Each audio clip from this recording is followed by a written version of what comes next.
Hello students, इस नए video lecture में हम कंप्लीट करने वाले हैं कार्य, ऊर्जा और शक्ति चैप्टर के एक नए टॉपिक को जिसका नाम है थर्मल पावर प्लांट।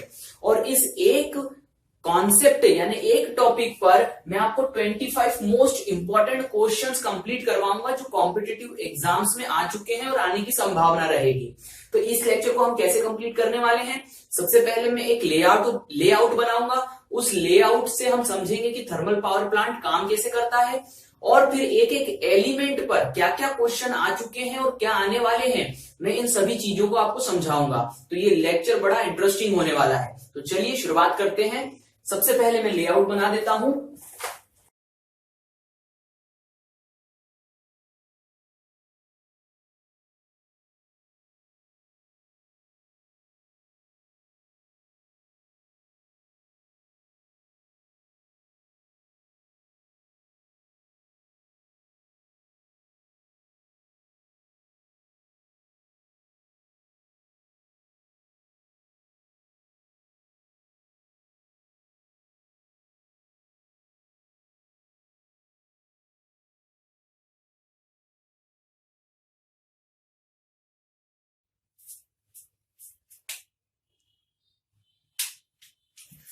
ठीक है स्टूडेंट्स, तो ये हमारा कंप्लीट हो चुका है डायग्राम। अब हम इसके ऊपर बात कर लेते हैं कि ये पूरा थर्मल पावर प्लांट का जो लेआउट है या कोई थर्मल पावर प्लांट काम कैसे करता है। तो इसको पहले हम समझ लेते हैं, फिर एक एक एलिमेंट के ऊपर मैं क्वेश्चन बता दूंगा।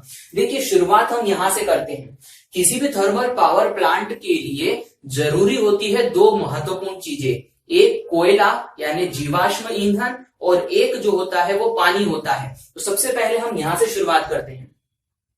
सबसे पहले कोल्ड वाटर यानी ठंडे पानी को पंप के द्वारा यहां पर लेकर आया जाता है जिसे कहा जाता है कंडेंसर, हिंदी में कहें तो संघनित्र। यहां पर क्यों लेके आते हैं, साइकिल कंप्लीट होते होते आपको समझ में आ जाएगा। कोल्ड वाटर को यहां पर लाने के बाद में इसे ले जाया जाता है इस जगह पर जिसे कहा जाता है बॉयलर। बॉयलर यानी हिंदी में कहेंगे वाष्पक।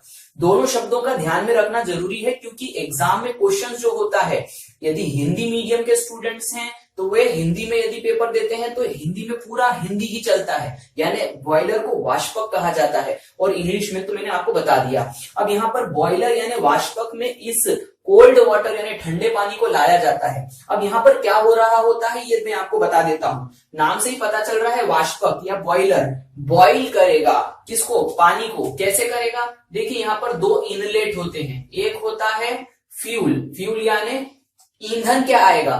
तो थर्मल पावर प्लांट में मुख्यतः ईंधन के तौर पे कोयले का इस्तेमाल किया जाता है। और क्या आवश्यकता रहेगी? तो यहाँ पर एयर यानी कि फैन लगाए जाते हैं और एयर अंदर की तरफ पहुंचाई जाती है। यहाँ पर इन दोनों चीजों को पहुंचने पर यहाँ पर कहीं ना कहीं गर्मी पैदा होगी और ये कोयला जलेगा तो हीट प्रोड्यूस करेगा और यहाँ से जो पानी आ रहा है उसे उसका फेस चेंज कर देगा और उसे बदल देगा वाष्प में यानी कि स्टीम में। तो यहाँ से तो वो पानी के तौर पे आएगा, लेकिन जब यहाँ से वो निकलेगा तो फिर वो स्टीम हो जाएगा, यानी कि इस जगह से जो निकलने वाला प्रोडक्ट है वो स्टीम होगा। ये बात तो आपको ध्यान में रखनी है। अब यहाँ पर क्या होता है कि जैसे ये बॉयलर में कोयला जलेगा तो ऑब्वियसली उसके बाई प्रोडक्ट निकलेंगे जो कि धुएं के स्वरूप में निकलती हैं विभिन्न गैसेस। वे गैसेस इस चिमनी के द्वारा, स्टेक के द्वारा बाहर की तरफ चली जाती है वातावरण में। क्या क्या क्वेश्चन बनेंगे वो मैं अभी आपको बता दूंगा। इसके बाद में ये स्टीम जाती है इस जगह पर और ये एक एलिमेंट होता है थर्मल पावर प्लांट का जिसको हम कहते हैं नोजल। ये नोजल क्या करती है? ये नोजल इस प्रकार से काम करती है कि यहां से आने वाली स्टीम का ये वेलोसिटी यानी कि स्पीड बढ़ा देती है और उसकी गति को तेज कर देती है। ये तेज गति की स्टीम यानी जलवाष्प जाकर के इस एलिमेंट पे जाकर के गिरती है जिसे टरबाइन कहा जाता है। और ये टरबाइन जो है ये तेजी से घूमने लगती है। आप इसे एग्जाम्पल के तौर पे ऐसे इमेजिन कर सकते हैं कि कहीं पर यदि आपने एक पवन चक्की देखी हो तो आप देख सकते हैं कि हवा उस पर पड़ती है तो उसके फिन्स जो घूमने लग जाते हैं। यहाँ पर काम जो होता है वो इस प्रकार से होता है कि स्टीम जो है वो तेजी से जब इसके फिन्स पर लगती है तो वो तेजी से इसे घुमाने लगती है और टरबाइन जब घूम रहा है तो फिर वह जुड़ा होता है एक जनरेटर या अल्टरनेटर से। ये जनरेटर जो है वो घूम करके बिजली प्रोड्यूस करता है और अंत में ये बिजली पावर ग्रिड को पहुंचा दी जाती है, जिससे फिर पावर ग्रिड इसे डिस्ट्रीब्यूट कर देता है। तो ये मैंने आपको साइकिल बताया कि बिजली कैसे बन गई। अब यहां पर होता यह है कि यहां साइकिल कंप्लीट नहीं हुई है। अब यहां से जो स्टीम बची रहेगी यानी जलवाष्प जो बची रहेगी वो वापस लेकर के आई जाती है इस जगह पर और इसे यहाँ ठंडा करवाया जाता है। इसीलिए अब मैंने साइकिल में जो बोला था कि हम ठंडे पानी को यहाँ पर क्यों लेके आए, क्योंकि यहां से आने वाली जो गर्म जलवाष्प है, हॉट स्टीम है, उसे हम यहाँ पर ठंडे पानी के साथ में संपर्क करके इसे ठंडा कर देते हैं। अब यहाँ पर मैंने लिखा है हॉट वाटर, यानी यहां से आने वाली जो स्टीम होगी वो ठंडा होकर के गर्म पानी यानी कि हॉट वाटर में कन्वर्ट हो जाएगी, ठंडा पूरी तरीके से नहीं होगी। अब इस पानी का हमें इस्तेमाल करना है इफिशियंसी बढ़ाने के लिए, तो फिर हम ये करते हैं कि इस पानी को लेकर के जाते हैं वापस इस कूलिंग टावर में। हम फिर से वहीं पर आ गए, कूलिंग टावर से शुरू करा और कूलिंग टावर पे ही खत्म करेंगे। तो ये कूलिंग टावर में ये पानी आता है और आने के बाद में यहां पर इसमें कुछ होल्स होते हैं जिसके द्वारा ये पानी नीचे की तरफ गिरता है। क्यों गिराते हैं? जब पानी को नीचे की तरफ गिराया जाता है तो यहाँ पर कुछ छोटे छोटे फैंस लगे होते हैं। वो फैन हवा को तेजी से ऊपर की तरफ धकेलते हैं, जिसकी वजह से ये गर्म पानी जो है जब नीचे की तरफ गिरता है तो वो ठंडा हो जाता है और फिर इस पानी का इस्तेमाल फिर से कर लिया जाता है। तो ये एक रिसर्कुलेशन में पूरा प्लांट चलता है। तो इस प्रकार से यहां पर इस लॉजिक को समझना है कि यहाँ पर ये पानी गिराया जा रहा है किस चीज के लिए, ताकि उसे ठंडा किया जा सके और फिर वही कोल्ड वाटर को फिर से रिसर्कुलेशन में फिर से कूलिंग टावर तक लाया जाता है, जिससे कि थर्मल पावर प्लांट की इफिशियंसी बढ़ जाती है। तो ये मैंने आपको पूरा स्ट्रक्चर बता दिया कि किस तरीके से हमें अपने घरों में बिजली मिलती है थर्मल पावर प्लांट से प्रोड्यूस की हुई। चलिए, तो मैंने अब आपको यहाँ पर वर्किंग कंप्लीट बता दिया है। अब हम बात करते हैं इंडिविजुअल यानी एक एक एलिमेंट पर कौन कौन से क्वेश्चन आएंगे। तो सबसे पहले हम शुरुआत करते हैं कूलिंग टावर से। तो कूलिंग टावर के ऊपर प्रश्न क्या बनेगा उसके पहले मैं आपको एक क्वेश्चन और बता देता हूं जो कि पूरे थर्मल पावर प्लांट पे बनता है। कि क्वेश्चन इस प्रकार से आता है कि इनमें से कौन जीवाश्म ऊर्जा को बदलता है विद्युत ऊर्जा में। प्रश्न आप यहां पर देख सकते हैं, क्या लिखा हुआ है कि इनमें से कौन या कौन सा यंत्र या सिस्टम जीवाश्म ऊर्जा को बदलता है, किसमें? विद्युत ऊर्जा में। तो उसका सही आंसर होगा थर्मल पावर प्लांट। ऐसा क्यों होगा? लॉजिक बता देता हूं। सबसे पहले आप फ्यूल के तौर पे यहाँ कौन सी चीज इस्तेमाल कर रहे हैं? कोयला। कोयला एक प्रकार का जीवाश्म ईंधन है। इसके ऊपर हम बाद में बात करेंगे कि क्यों है, कैसे काम करता है और इसके प्रकार भी बताऊंगा। तो कोयला एक जीवाश्म ईंधन है, उसमें जीवाश्म ऊर्जा होती है जो कि अंत में बदल जाती है विद्युत ऊर्जा में। तो याद रखना, इसका आंसर आएगा थर्मल पावर प्लांट। पहला क्वेश्चन हो गया। इसके बाद में हम बात करते हैं कूलिंग टावर की। देखिए, नाम से पता चल रहा है कि कूलिंग टावर कहीं ना कहीं कूल यानी ठंडा करने की चीजों में इस्तेमाल होता है इसका। तो इसका सबसे पहला क्वेश्चन इसी चीज पर बन जाता है कि यहां पर हम पहले इसके ओरिजिन पे बात कर लेते हैं। क्वेश्चन आता है कि किस इंडस्ट्री में या किन इंडस्ट्रीज में या किन जगहों पर कूलिंग टावर का उपयोग होगा। तो इसका सही आंसर होगा थर्मल पावर स्टेशन या पावर स्टेशन। इसका सही आंसर होगा। याद रखना, किन जगहों पे हम इसका इस्तेमाल कर रहे हैं? इसका इस्तेमाल करते हैं वहां पर जहां पर इलेक्ट्रिसिटी प्रोड्यूस होती है, यहाँ पर या फिर कहीं पर पावर स्टेशन लगा होता है। तो पहला क्वेश्चन ये हो गया। दूसरा, इसके ऊपर जो क्वेश्चन बनेगा वो ये बनेगा कि कूलिंग टावर का उपयोग किया जाता है। तो इसके दो आंसर होते हैं, अलग अलग तरीके से आएंगे। पहली चीज, कूलिंग टावर का उपयोग क्यों किया जाता है? इसका सही आंसर होगा ऊष्मा निष्कासन के लिए। हिंदी में कहें तो ऊष्मा निष्कासन के लिए, और इंग्लिश में यदि हम कहें तो हीट रिजेक्शन के लिए। कैसे? ध्यान से समझिए। अभी मैंने आपको बताया, यहां से हॉट वाटर आएगा, ये गर्म पानी कहां जा रहा है? इस जगह पर जा रहा है, इसको हम स्प्रे कर रहे हैं। स्प्रे क्यों कर रहे हैं? ठंडा करने के लिए।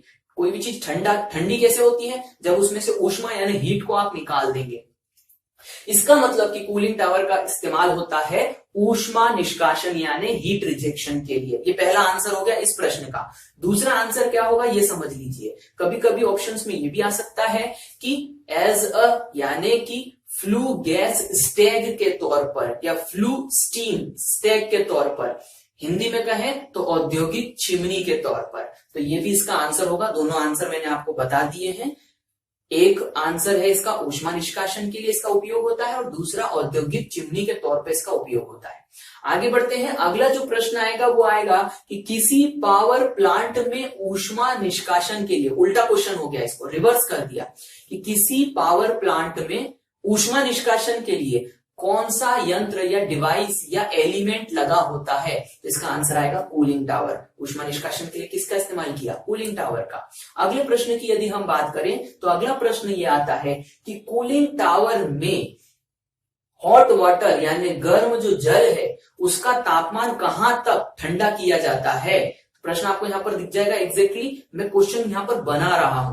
तो यहां पर क्वेश्चन क्या हो जाएगा कि किसी कूलिंग टावर में किसी गर्म जल यानी हॉट वाटर का तापमान कहां तक ठंडा किया जाता है, तो इसका आंसर आ जाएगा wet bulb temperature. Wet bulb temperature. अब ये वेट बल्ब टेम्परेचर को हिंदी में कहेंगे शुष्क बल्ब तापमान। ये क्या होता है, इसे मैं ऊष्मा गतिकी यानी जब हम थर्मोडायनेमिक्स पढ़ेंगे बहुत अच्छे से समझाऊंगा, वहां से भी बहुत सारे क्वेश्चन आएंगे। तो ये अभी सिर्फ याद रख लेना है, वेट बल्ब टेम्परेचर इसका क्या होगा, आंसर होगा। तो ये मैंने आपको लगभग 3-4 से 5 क्वेश्चन बताए हैं जो कि कूलिंग टावर पर आते हैं। अब हम बात करते हैं कंडेंसर की। तो यहां पर मैंने क्या लिखा है, कंडेंसर यानी कि संघनित्र। ये संघनित्र क्या होगा, इसके ऊपर क्या क्वेश्चन आएंगे ये अभी हम देखते हैं। तो अगली चीज यदि हम बात करें संघनित्र की, क्वेश्चन नंबर 1 क्या आएगा, इसके पर्पस पे क्यों इस्तेमाल करते हैं। तो यहां पर क्वेश्चन आता है कि गैस या जलवाष्प को ठंडा करने के लिए किस यंत्र का प्रयोग किया जाता है। एकदम कंप्लीट क्वेश्चन है ये, कहीं पर भी होगा तो इसका आंसर आएगा कंडेंसर या संघनित्र। जब भी आपको स्टीम से वाटर में कन्वर्ट करना होता है तो आप संघनित्र का इस्तेमाल करते हैं यानी कंडेंसर का इस्तेमाल करते हैं। तो पहला क्वेश्चन तो इसके उपयोग पर बन गया। दूसरा जो क्वेश्चन आएगा वो ये आएगा कि टरबाइन से, इसके काम पर यहां पर जो दिख रहा है कि टरबाइन से निकलने वाली जो स्टीम होती है उसे कहां पर ले जाया जाता है। तो यहां से टरबाइन से निकलने वाली स्टीम को ले जाया जाता है थर्मल पावर प्लांट में, कंडेंसर में। तो इसका आंसर आ जाएगा कंडेंसर। क्वेश्चन एग्जैक्टली आप बाजू में देखना है, ठीक है। इसके बाद में इसी से रिलेटेड कंडेंसर का एक और क्वेश्चन आता है कि एसी जो होते हैं हमारे घरों में लगे हुए, एसी में अमोनिया आदि शीतलक जो द्रव होते हैं या गैस होती है, शीतलक द्रव हिंदी में कहा मैंने, इसको इंग्लिश में रेफ्रिजरेंट कहा जाता है, कि एसी में अमोनिया आदि जैसे शीतलक द्रव या गैस रेफ्रिजरेंट को ठंडा करने की प्रक्रिया कहां पर होती है। तो उसका आंसर आएगा कंडेंसर या संघनित्र। हमारे जो एसी डिवाइसेस होते हैं उसमें कंडेंसर लगा होता है, ये बात आपको ध्यान में रखनी है। तो एक प्रश्न मैंने आपको ये भी बता दिया। अगला जो प्रश्न आएगा वो ये आएगा कि संघनित्र में कौन सी प्रक्रिया होती है। क्वेश्चन यहां पर पढ़ना है, संघनित्र में कौन सी प्रक्रिया होती है। तो ये प्रक्रिया को कहते हैं हम हिंदी में संघनन। संघनन का मतलब कंडेंसेशन इंग्लिश में। संघनन का मतलब क्या होता है, ऐसी प्रक्रिया जिसमें जलवाष्प यानी स्टीम से या वाष्प से आप वाटर यानी जल में उसे बदल देते हैं। तो ये प्रक्रिया है जिसमें गैस से द्रवों में बदला जाता है, गैस टू लिक्विड बदला जाता है। तो ये याद रखना है, ये क्वेश्चन हो गए संघनित्र पर। अब इसके बाद में अगली बात आती है बॉयलर की। तो बॉयलर पे क्या क्वेश्चन आएंगे वो हम देख। तो बॉयलर में सबसे पहला प्रश्न ये बनेगा कि थर्मल पावर प्लांट में जल से वाष्प में बदलने के लिए किसका इस्तेमाल किया जाता है। तो इसका सही आंसर आ जाएगा बॉयलर। अगला प्रश्न का इसी पे अगला एक प्रश्न बन जाएगा, बॉयलर पे ही अगला प्रश्न क्या आएगा कि बॉयलर में या वाष्पक में कौन सी प्रक्रिया होती है। तो यहां पर इसका आंसर आ जाएगा वाष्पीकरण। सही आंसर क्या होगा, वाष्पीकरण। मैं यहां पर लिख देता हूं वाष्पीकरण, यानी कि यहां पर भी क्या होगा, इवोपरेशन। अब दो चीजें समझना, कूलिंग टावर में भी वाष्पीकरण हुआ था और यहां पर भी वाष्पीकरण हुआ है, समझ रहे हैं। यदि इसमें कोई डाउट है तो आप कमेंट बॉक्स में लिख के बताना, अगले वीडियो में हम कंप्लीटली उसको ठीक कर देंगे। तो यहां पर ये मैंने आपको बता दिया बॉयलर पे। अब प्रश्न आता है चिमनी के ऊपर, जो कि महत्वपूर्ण है। बहुत सी बार क्वेश्चन आते हैं, तो क्या क्या क्वेश्चन आते हैं मैं आपको ये बता देता हूं। देखिए चिमनी का इस्तेमाल क्यों हो रहा है, बॉयलर से निकलने वाली जितनी भी गैसेस हैं उनको चिमनी के द्वारा बाहर निकाला जा रहा है। अब सबसे पहला प्रश्न आता है कि थर्मल पावर प्लांट से निकलने वाली हानिकारक गैसेस में कौन कौन सी गैसेस होती हैं। प्रश्न यहां पर देख लेना है। तो यहां पर इसका आंसर हो जाएगा सबसे इंपॉर्टेंट CO2 गैस निकलती है, SO2 गैस निकलती है और NOx गैस निकलती है। नाम कहें तो कार्बन डाइऑक्साइड, सल्फर डाइऑक्साइड और नाइट्रोजन ऑक्साइड। यहां पर ये तीन गैसेस जो होती है ये निकलती हैं। साथ ही साथ यहां पर एक ऐश यानी कि धूल के कण भी निकलते हैं। तो इनके ऊपर पहला तो मैंने आपको जवाब दे दिया कौन कौन सी गैसेस निकलती हैं। दूसरा प्रश्न इस पर बनता है इन गैसेस में या थर्मल पावर प्लांट में जो सबसे ज्यादा गैस निकलती है वो कौन सी होती है, तो वो है CO2। CO2 सबसे ज्यादा निकलती है कंपैरिजन में दूसरों के। तीसरा क्वेश्चन इसी के ऊपर बनेगा कि CO2 जो गैस होती है, क्वेश्चन देखना है बाजू में, या ग्रीन हाउस गैस इनमें से कौन सी गैस है, तो उसका सही आंसर होगा CO2। CO2 यानी कार्बन डाइऑक्साइड को ग्रीन हाउस गैस भी कहा जाता है। ये मैंने आपको एक रिलेटेड क्वेश्चन बता दिया। इसके बाद में एक और इंपॉर्टेंट क्वेश्चन आता है जिसका लिंक यहां पर जुड़ा हुआ है थर्मल पावर प्लांट से, और वो क्वेश्चन है कि अम्लीय वर्षा के लिए जिम्मेदार गैसेस कौन सी होती है, यानी अम्लीय वर्षा किन गैसेस के कारण होती है, तो उसका आंसर आएगा SO2 और NOx यानी कि सल्फर डाइऑक्साइड और नाइट्रोजन ऑक्साइड। ये दो गैसेस होती हैं जिनकी वजह से अम्लीय वर्षा होती है। और वो जो अम्लीय वर्षा का जो क्वेश्चन है उसका लिंक यहां से जुड़ा हुआ है। क्यों पूछी जाती है कॉम्पिटिटिव एग्जाम में अम्लीय वर्षा, क्योंकि कहीं ना कहीं जिस जगह पर भी थर्मल पावर प्लांट ज्यादा मात्रा में लगे होते हैं, ज्यादा संख्या में लगे होते हैं, वहां पर होता यह है कि उस एटमॉस्फेयर में SO2 और NOx यानी कि सल्फर डाइऑक्साइड और नाइट्रोजन ऑक्साइड की मात्रा अधिक हो जाती है। और ये मात्रा अधिक होने पर ये गैसेस एटमॉस्फेयर में स्थित जल के कणों के साथ में चिपक जाती है। और जब ये बहुत ज्यादा हो जाती है तो बारिश के स्वरूप में, क्योंकि जब जल की मात्रा अधिक हो जाएगी वातावरण में तो वो कहीं ना कहीं बारिश के स्वरूप में नीचे की तरफ गिरेगा, और उसमें इन गैसेस की मात्रा अधिक होती है जिसे एसिड रेन यानी कि अम्लीय वर्षा कहते हैं। तो ये बात आपको याद रखनी है, ये क्वेश्चन थर्मल पावर प्लांट से जुड़ा हुआ है। तो इसका मैंने आपको आंसर दे दिया SO2 और NOx का।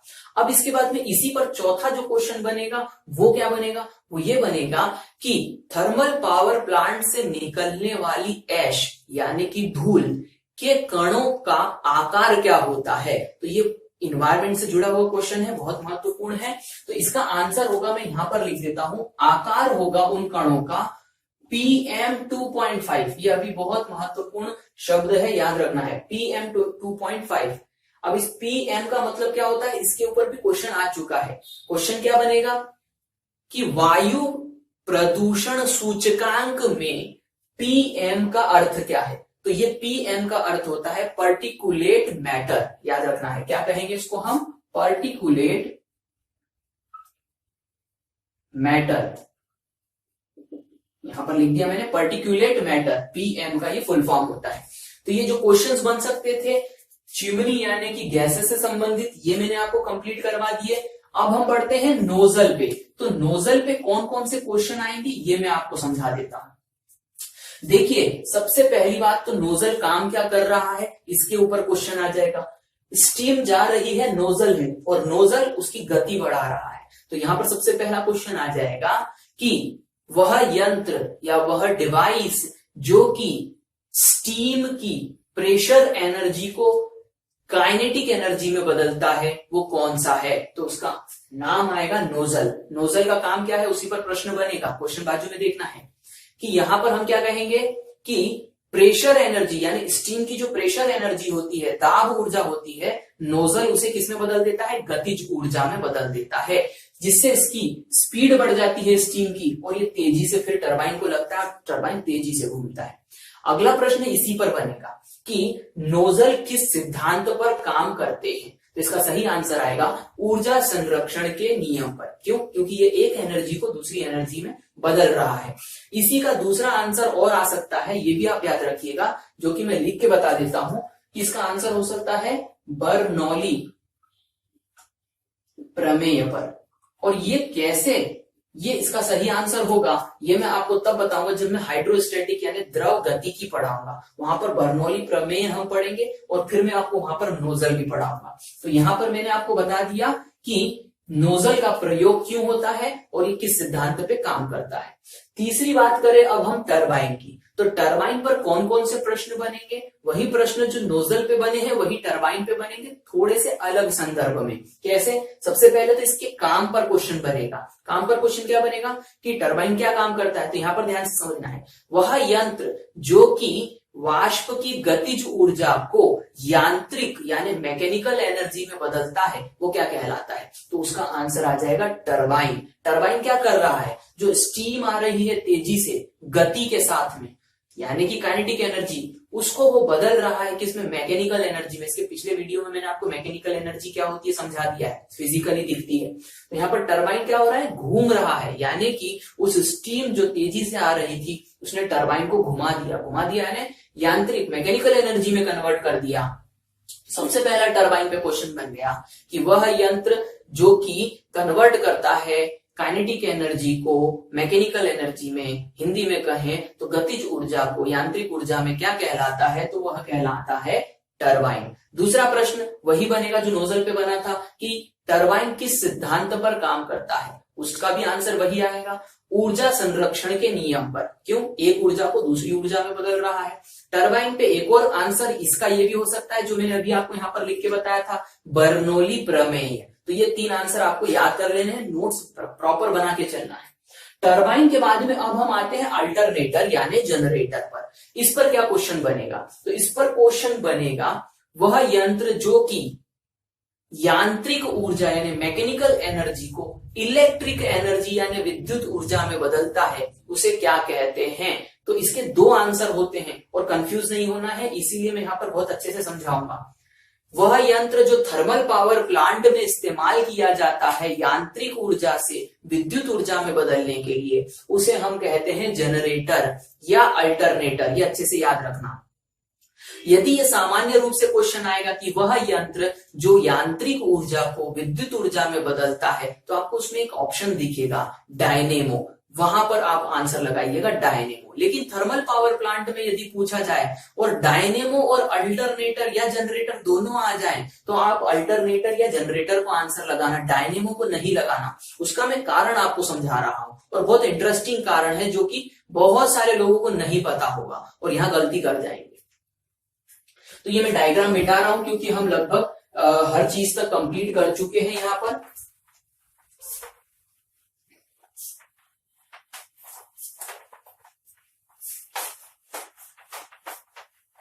अब देखिए यहां पर यदि मैं आपको दोनों चीजों में अंतर बताऊं यानी जनरेटर और डायनेमो में, तो यहां पर ध्यान से समझना, यदि मैंने कहा जनरेटर और यदि मैंने कहा डायनेमो, तो डायनेमो और जनरेटर में अंतर क्या हो जाएगा, ध्यान से समझना। जनरेटर जो होता है हमेशा एसी यानी कि अल्टरनेटिंग जो होता है करंट बनाता है, याद रखना है। जनरेटर हमेशा एसी यानी अल्टरनेटिंग करंट बनाता है और डायनेमो जो होता है वो हमेशा डीसी करंट बनाता है।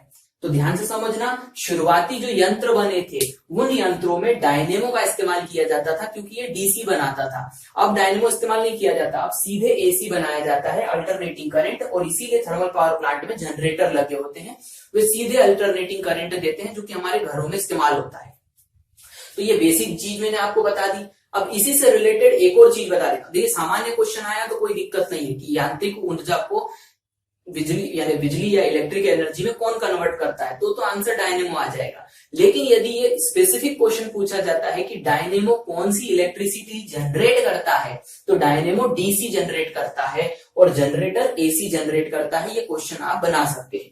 इसके बाद में एक और छोटा सा अंतर आता है और यहां पर जो है वो बहुत बड़ा खेल हो जाता है। एक और क्वेश्चन है, देखिए सिर्फ अंतर किसका होगा, डायनेमो यहां पर मैंने लिखा और यहां पर मैंने लिख दिया डायनेमो